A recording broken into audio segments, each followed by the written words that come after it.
Bonjour à toutes et à tous. Dans quelques minutes, vous allez voir West Side Story de Steven Spielberg. C'est un remake, une nouvelle version du film du même nom, réalisé en 1961 par Robert Wise. J'aurais pu vous parler de cette première version de West Side Story avant de vous laisser regarder la nouvelle. Mais j'ai plutôt fait le choix de vous parler du réalisateur du film que vous allez voir, à savoir Steven Spielberg. Alors comment aborder, en seulement 2 minutes, la filmographie de ce cinéaste? Ce n'est pas chose facile et pour cause, il a réalisé plus de 30 longs métrages depuis 1974, soit 2 films tous les 3 ans en moyenne, ce qui en fait l'un des réalisateurs américains les plus prolifiques de ces 50 dernières années.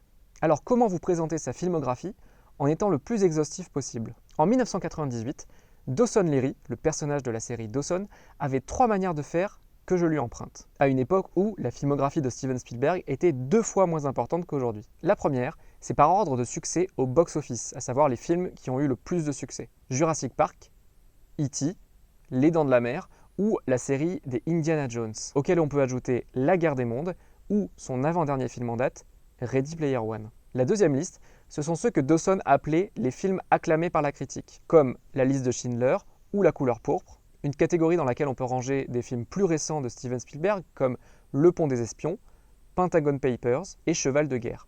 À l'intérieur de son placard, Dawson garde précieusement des posters de 1941 et d'Always, des films de Steven Spielberg qui n'ont rencontré ni un succès critique ni un véritable succès public, et qui sont considérés, un peu à tort, comme des films mineurs.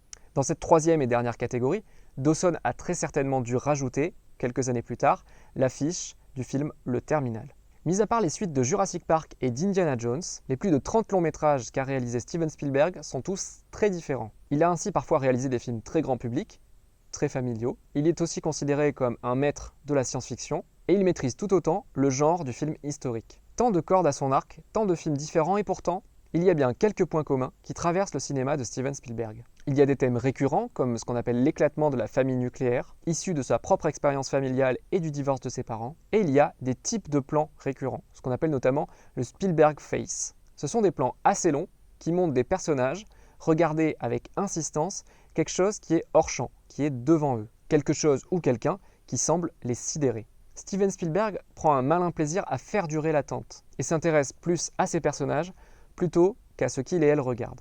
Il y a ainsi des plans Spielberg Face dans quasiment chacun de ses films. Y en aura-t-il dans West Side Story? Réponse dans quelques secondes. Je vous souhaite une très bonne séance à toutes et à tous et à très bientôt au cinéma.